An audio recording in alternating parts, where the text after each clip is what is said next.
미국이 이란을 때린 진짜 이유가 핵무기도 아니고 이스라엘 방어도 아니라면 믿으시겠습니까?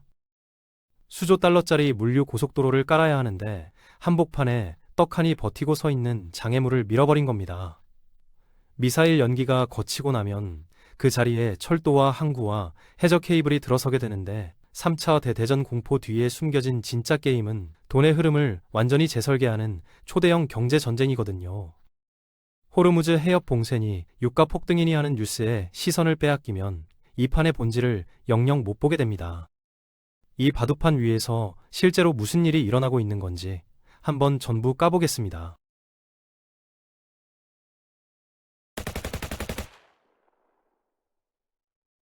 에픽 퓨리라는 작전을 기억하실 겁니다. 미국과 이스라엘이 이란 군사 수뇌부를 한 방에 날려버린 합동작전이었는데 세상 사람들은 이걸 종교 갈등이나 문명 충돌로 해석했거든요. 근데 국제 정치에서 진짜 판을 움직이는 건 이념이나 종교가 아니에요. 군사력, 자원 통제력, 그리고 돈입니다. 이 세 가지 앞에서는 수천 년 묵은 원한도, 신성한 종교적 명분도 전부 뒷전으로 밀려나거든요. 이걸 이해하려면 중동 지도만 들여다보면 절대 안 됩니다. 카메라를 확 뒤로 빼야 해요. 인도부터 시작해서 유럽까지 한눈에 봐야 비로소 전체 그림이 잡히거든요. 인도가 최근에 무슨 짓을 했는지 아십니까?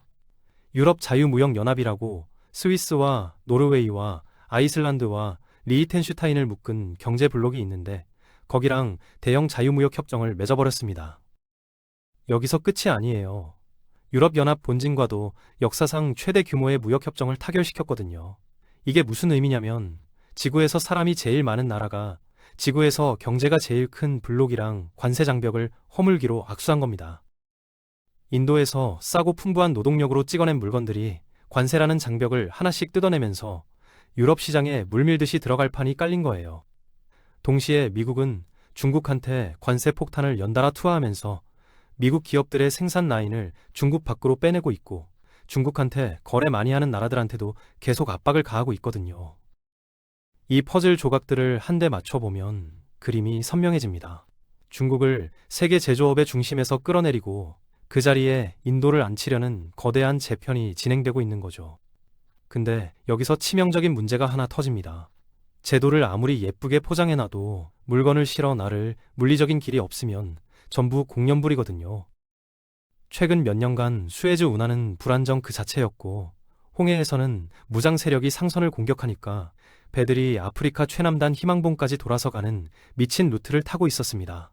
운송 비용이 천정부지로 치솟았고 이런 상태에서 인도가 중국을 대체하는 글로벌 제조 허브가 될 수 있냐고 물으면 현실적으로 불가능하다는 대답밖에 나올 수가 없었죠. 길이 막혀 있으니까요. 바이든 행정부가 2023년에 서방 경제 강국들을 모아놓고 테이블에 올린 프로젝트가 바로 여기서 등장합니다. IMEC, 인도에서 중동을 거쳐 유럽까지 있는 초대형 경제회랑이에요. 작동 방식을 보면 감탄이 나오거든요. 인도에서 컨테이너를 배에 실어서 아랍에미리트로 보내고 거기서부터 사우디아라비아 사막을 관통하는 철도에 올려서 이스라엘 지중해 항구까지 직통으로 달린 다음 바다 건너 유럽으로 쏟아붓는 겁니다. 이 라인이 가동되면 중국이 십수년간 공들인 1대1로를 완전히 우회하는 새 길이 열리는 거예요. 말 그대로 차이나 패싱 루트입니다. 설계도는 완벽했는데 이 고속도로의 정중앙에 거대한 바리케이드가 하나 서 있었거든요. 이란이었습니다. 이란이 자금을 대서 키운 예멘 후티 반군이 홍해에서 국제 상선을 닥치는 대로 공격하고 있었고 하마스와 헤즈볼라라는 무장 조직도 이란의 정보와 무기를 받아서 IMEC의 유럽 쪽 관문인 이스라엘을 끊임없이 위협했거든요. 바이든이 2023년 상반기에 IMEC를 세상에 공개했는데 같은 해 가을에 이스라엘이 대규모 공격을 당했습니다. 순서가 기가 막히게 맞아떨어지죠. IMEC라는 수조 달러짜리 기계에 스위치를 올리려면 길목에서 방해하는 세력을 반드시 제거해야 하는 상황이었던 거예요.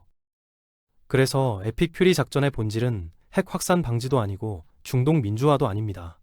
인도와 유럽을 잇는 미래 물류망 앞에서 알박기하는 장애물을 물리적으로 밀어버리는 경제 철거비업이었던 거거든요. 유럽의 반응을 보면 이 해석이 더 확실해집니다. 공식 성명에서는 전쟁 확대를 우려한다고 했지만 실제로는 스페인이 군함을 보내서 작전을 직접 지원했거든요. 말과 행동이 완전히 반대인데 이유는 뻔합니다. IMEC가 깔리면 유럽 경제에 바뀐다는 셈법이 이미 끝났기 때문이에요. 겉으로는 평화를 외치면서 속으로는 실리를 계산하는 국제 정치의 가장 솔직한 민낯이 드러난 순간이었죠. 더 흥미로운 건 사우디아라비아와 이스라엘의 관계 변화입니다. 역사적으로 앙숙이었던 이 두 나라가 수면 아래에서 급속도로 밀착하고 있다는 첩보가 계속 흘러나오고 있거든요. 동기는 단순해요. 둘 다 IMEC라는 거대한 물류 네트워크의 핵심 중간 기착지가 되고 싶은 거예요. 그리고 이건 컨테이너가 지나다니는 단순한 무역로가 아닙니다.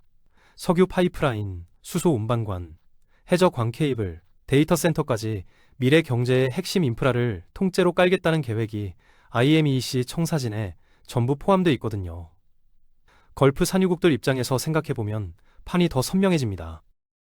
석유 하나로 영원히 먹고 살 수 없다는 건 본인들이 가장 잘 알고 있는데 IMEC에 올라타면 국가 비즈니스 모델 자체를 갈아치울 수 있거든요. 이란 때문에 호르무즈 해협이 막힐까봐 전전긍긍하던 시대에서 벗어나서 호르무즈에 의존하지 않아도 자원과 물자를 세계로 내보낼 수 있는 완전히 새로운 루트가 생기는 거니까요. 이스라엘은 지중해 앞에 딱 자리 잡고 있어서 유럽으로 향하는 모든 물류의 마지막 출발점이 되기에 최적의 위치고요. 원래 절대 손잡을 수 없을 것 같았던 나라들이 바둑판 위에서 같은 색 돌이 되어가는 겁니다. 이해관계가 맞아떨어지니까 수십 년간 쌓인 적대감도 녹아내리는 거죠. 근데 이란이 그 중간에서 계속 회방을 놓으니까 미국과 이스라엘이 나서서 그 방해물을 치워주겠다고 하면 사우디도 에미리트도 거절할 이유가 없어지는 거예요. 돈이라는 접착제 앞에서 역사적 원한은 한없이 가벼워집니다. 이 구도에서 가장 뒤통수를 맞는 나라를 꼽자면 중국이에요. 시진핑이 집권 초기부터 1대1로의 중동 거점으로 이란을 점찍고 수백억 달러를 들이부었거든요. 이란을 통해 중동 전체로 영향력을 뻗겠다는 전략이었는데 미국이 에픽 퓨리 한 방으로 그 투자를 한순간에 휴지 조각으로 만들어버리려 하는 상황입니다. 중국이 직접 나서서 막을 수 있느냐? 그건 또 다른 문제거든요. 미국과 정면 충돌하면 그게 진짜 3차 세계대전의 방아쇠가 되니까 선뜻 나설 수가 없습니다. 그래서 벌어지는 게 대리전 구조예요. 미국이 우크라이나한테 무기를 줘서 러시아와 간접적으로 붙는 것처럼 중국은 이란을 통해 미국 및 이스라엘 블록과 우회적으로 충돌하고 있는 겁니다. 직접 뛰어들면 파국이고 가만히 앉아있으면 미래 물류 패권을 통째로 빼앗기는 어느 쪽을 택해도 손해인 딜레마에 빠져 있는 거죠. 미국은 이 구조를 정확히 이용해서 자기 손에 피 한 방울 안 묻히면서 중국 경제의 급소를 정조준하고 있고 트럼프가 중국 정상과의 회담을 계속 언급하는 타이밍까지 완벽하게 맞물려 있거든요. 미국이 궁극적으로 원하는 그림은 명확합니다. 2000년대 초반 이후 아시아로 전략축을 옮기겠다고 수없이 선언했지만 중동에서 계속 발이 묶여서 번번이 실패했거든요.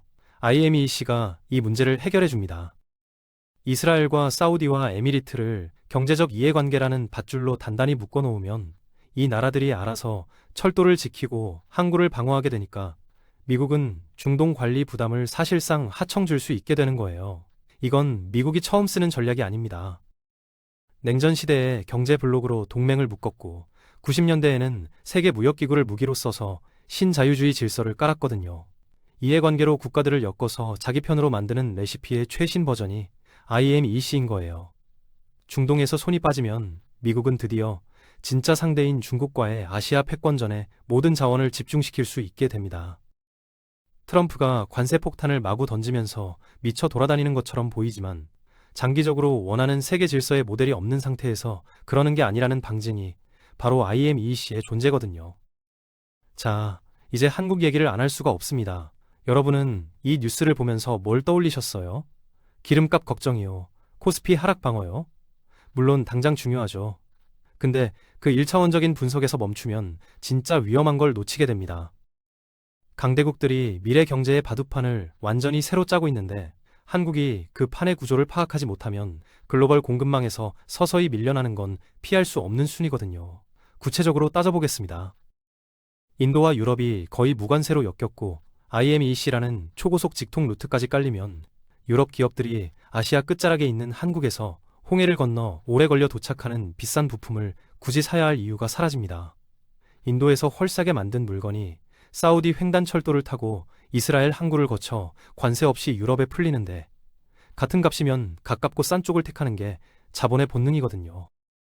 지금 중국에 공장을 두고 있는 한국 기업들은 이중으로 위험해집니다. 미국의 관세 압박으로 중국 기반 수출이 점점 어려워지고 있는데 그렇다고 IMEC 루트에 발을 걸쳐놓은 것도 아니니까 양쪽 다 놓치는 상황이 올 수 있거든요. 인도의 잠재력을 빠르게 재평가하고 IMEC 네트워크에 전략적으로 끼어드는 방법을 찾지 않으면 서방이 중국을 견제하려고 만든 새 물류 체계가 결과적으로 한국까지 함께 소외시키는 구조가 되어버릴 수 있습니다. 고해 싸움에 새우 등 터지는 건 한국이 익숙하게 겪어온 일이지만 IMEC가 완성되면 양상이 완전히 달라져요. 고해가 싸우는 게 아니라 고래들이 새로운 바다를 찾아서 아예 떠나버리고 새우한테는 눈길조차 주지 않는 상황이 올 수 있거든요. 관심 밖으로 밀려나는 것이 공격받는 것보다 더 치명적이라는 걸 역사가 수없이 증명해왔습니다. 우리가 목격하고 있는 건 단순한 전쟁이 아니라 세계 경제 동맥의 대수술이에요. 이란을 둘러싼 포화 속에 인도에서 유럽까지 있는 미래의 황금 루트가 깔리고 있고 그 루트 위에 올라탄 나라는 번영하고 올라타지 못한 나라는 잊히게 되는 냉혹한 게임이 이미 시작됐거든요. 뉴스의 폭발음이 아니라 그 너머에서 조용히 깔리고 있는 철로 소리에 귀를 기울여야 할 때입니다.